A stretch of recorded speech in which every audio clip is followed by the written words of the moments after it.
आप देख रहे हैं न्यूज हिमाचल लाइव।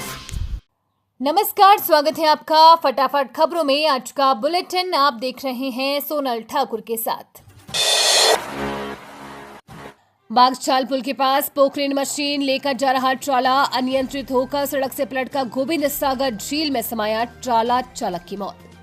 गत वीरवार देर रात स्वारघाट की मेला में भानुपल्ली बेरी रेलवे निर्माण में लगी मैक्स कंपनी का पोकलेन मशीन लेकर जा रहा एक ट्राला अनियंत्रित होकर सड़क से पलट गया। ऐसे हादसे में ट्राला गोविंद सागर झील में डूब गया, जबकि उस पर लोड पोकलेन मशीन झील के बाहर गिर गई। हादसे में ट्राले के चालक की मौत हो गई है, जबकि ट्राले में बैठी एक अन्य हेल्पर ने छलांग लगाकर अपनी जान बचा ली।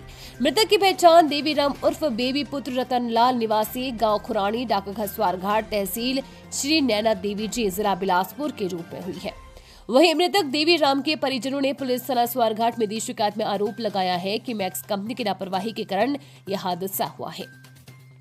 जानकारी के अनुसार देवीराम उर्फ बेबी मैक्स कंपनी में बतौर चालक कार्यरत था और वीरवार देर शाम वो ट्राला नंबर HP 04TT 7377 पर कंपनी की पोकलेन मशीन को थापना से मेला लेकर जा रहा था कि बागचाल पुल के पास चढ़ाई में ट्राला अनियंत्रित होकर सड़क से पलट गया और गोविंद सागर झील में समा गया। हालांकि ट्राले में बैठे अन्य हेल्पर ने छलांग लगाकर जान बचा ली, तो वहीं देवीराम भी ट्राले से बाहर गया। हादसे में चालक देवीराम की मौके पर ही मौत हो गई, जबकि एम्स बिलासपुर उसे ले जाया गया, लेकिन वहां पर डॉक्टरों ने उसे मृत घोषित कर दिया। वहीं मृतक के परिजनों, रिश्तेदार व अन्य ग्रामीणों ने शुक्रवार को पुलिस थाना स्वारघाट में कंपनी के खिलाफ शिकायत दर्ज करवाकर न्याय की गुहार लगाई है।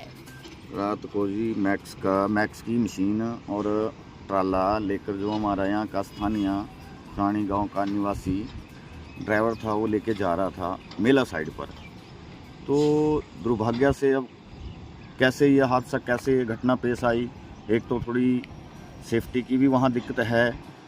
ये 2-3 दिन पहले भी जो सीमेंट लेके गाड़ियाँ जाती हैं, उन्होंने भी इसके प्रति सोशल मीडिया के थ्रू आवाज़ उठाई थी। तो ज़्यादातर मेरा मानना है कि कंपनी को एक तो सेफ्टी का ध्यान रखना चाहिए। और जैसे ही हमें रात को पता लगा, हम वहाँ गए मौके पर, तो जो अपना स्थानीय व्यक्ति था उसकी जो है डेथ हो चुकी थी और उसे लोगों ने इकट्ठे होकर हमने सब ने ऊपर सड़क तक पहुंचाया और बाद में उसे एम्स बिलासपुर ले गए। तो मेरा प्रशासन से और कंपनी से यही वो रहेगी कि इसके जो भी परिवार के सदस्य हैं, उनके पालन पोषण के लिए प्लीज़ इन्हें उचित मुआवजा देके इनकी हेल्प तत्काल की जाए और सेफ्टी का विशेष ध्यान रखा जाए, ताकि भविष्य में ऐसी घटनाएं ना पेश हो, क्योंकि यहाँ सेफ्टी का भी बहुत अभाव है। जय हिंद। उस टाइम वो ड्राइवर में टप्पा ना, तो ड्राइवर उस टाइम लोड कर रहा था, तुरने वाला था। मैं निकल गया इधर बाइक में, तो पीछे पीछे आ गया। तो उधर में गया जाकर, उधर से एम्बुलेंस आ रही थी वाहन से। है पता कितने लोग सवार थे इसमें? इसमें 3 लोग सवार थे, तो 2 को उसने उतार दिया कि अभी ट्राला चक हो गया, नहीं संभलना। उसने बोला छाला मार दो। अच्छा। तो इसका चांस नहीं लगा छाला मारने का। 2 आदमी छाला मार दी, तो इसका मतलब चांस नहीं लगा जब मैं गिर गया। ड्राइवर की मौके पे मौत हो गई कि ड्राइवर गाड़ी तो पानी में चल गई है, मशीन इधर से दिख के इधर आ गई। तो ड्राइवर है ना जो ऊपर गिरा था उधर, तो गाड़ी से निकल गया ना, वो दिख गया ना, उसकी देखी पैर पूर भी टूटे थे। वो गाड़ी जैसे घूमी ना, बीच में निकल गई। कला में पुलिस को देखकर भागा व्यक्ति चिट्टे के साथ गिरफ्तार। जिला पुलिस नशा खासकर चिट्टा तस्करों पर लगातार कार्रवाई कर रही है। इसी कड़ी में अब कलाअम पुलिस थाना की टीम ने चिट्टे के साथ एक व्यक्ति को गिरफ्तार किया है। पुलिस के अनुसार पुलिस टीम काली माता मंदिर मैनथापाल में नाका लगाकर वाहनों की ट्रैकिंग की रही थी। इस बीच कलाअम की तरफ से एक व्यक्ति पैदल नाका की तरफ आ रहा था। जैसे ही व्यक्ति नाके के पास पहुंचा तो वहां मौजूद पुलिस को देखकर भागने लगा। शक होने पर पुलिस ने तुरंत उक्त व्यक्ति को धर दबोचा। पूछे हुए व्यक्ति का नाम नसीम मोहम्मद पुत्र गुलाम मोहम्मद निवासी गांव खेड़ा डाकघर विक्रमबाग तहसील नाहन बताया। तलाशी के दौरान नसीम के कब्जे से पुलिस ने 1.7 ग्राम चिट्टा बरामद किया। एसपी सिरमौर NS नेगी ने बताया कि कलाअम पुलिस थाना में केस दर्ज कर आरोपी को गिरफ्तार कर लिया है। सीएम सुक्खू बोले 12वीं कक्षा के बाद सीधे B.Ed कोर्स शुरू करने पर विचार कर रही है सरकार। मुख्यमंत्री ठाकुर सुखविंदर सिंह सुक्खू ने कहा कि प्रदेश सरकार 12वीं कक्षा के बाद सीधे बीएड को शुरू करने पर विचार कर रही है। ये बात मुख्यमंत्री ने सेंट बिट्स कॉलेज शिमला के वार्षिक पुरस्कार वितरण समारोह की अध्यक्षता करते हुए कही। उन्होंने छात्रों को भविष्य की चुनौतियों के लिए तैयार करने की आवश्यकता पर बल देते हुए कहा कि सरकार ने युवाओं को कौशल युक्त बनाने के लिए आर्टिफिशियल इंटेलिजेंस और डाटा स्टोरेज जैसे नए पाठ्यक्रम शुरू किए हैं। उन्होंने कॉलेज के मेधावी छात्रों के लिए 5 लाख रुपए देने की घोषणा की और कहा कि प्रदेश सरकार राज्य में महिला सशक्तिकरण के लिए प्रतिबद्धता से कार्य कर रही है। उन्होंने कहा कि हिमाचल प्रदेश लड़कियों की शादी की न्यूनतम आयु 21 वर्ष करने वाला देश का पहला राज्य है। इससे पूर्व कॉलेज के प्रधानाचार्य सिस्टर मौरी इब्राहिम ने मुख्यमंत्री का स्वागत किया और कॉलेज की वार्षिक रिपोर्ट का ब्यौरा दिया। धर्मशाला में देर शाम नेता प्रतिपक्ष की मीडिया के प्रतिनिधियों से बातचीत। पक्ष ने मंदिरों से चंदा लेकर सरकारी खजानों के बोझ को कम करने के लिए बयान का पलटवार किया है और उन्होंने कहा है कि आपके कार्यालय में भी मंदिरों से चंदा लिया गया और कहाँ खर्च हुआ उसका सारा ब्यौरा जो है हमारे पास। एक तो मुझे लगता है कि सरकार का आर्थिक रूप से तो दिवालियापन है ही निकला हुआ, लेकिन मैं कह सकता हूँ कि मानसिक रूप से भी एक तरह का दिवालियापन। ऐसे फैसले लेने का इनको एक जुनून चढ़ा है जिसके कारण कंट्रोवर्सीज होती हैं, क्योंकि फैसले बिना सोचे समझे लिए जाते हैं। और अभी जो इनने फैसला लिया है, इनने सरकार की 2 स्कीमें, सुखाश्रय और दूसरी सुख शिक्षा योजना, इन दोनों योजनाओं को जो बजटेड स्कीम्स हैं उनके लिए सरकारी जो मंदिर हैं, जो ट्रस्ट हैं, जो सरकार के नियंत्रण में है, उससे पैसे लेने की बात।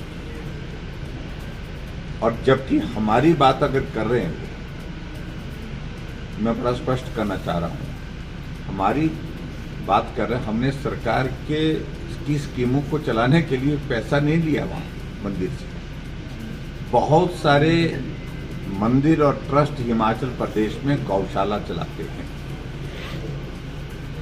और कुछ जगह गौशालाएं एनजीओ चलाती हैं। जब मैं मुख्यमंत्री बना तो मेरी कैबिनेट का पहला फैसला था कि हम कोशिश करेंगे जिस गाय को हम मां बोलते हैं उसको आश्रय मिल सके।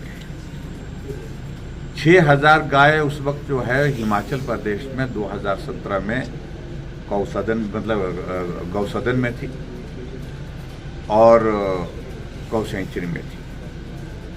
जब मैंने हिमाचल प्रदेश सरकार छोड़ी तो 6000 नहीं 22,000 से भी ज़्यादा गाय जो है हमने सड़कों से उठा करके सुरक्षित गौसदन में गौ सेंचुरी में पहुंचाई।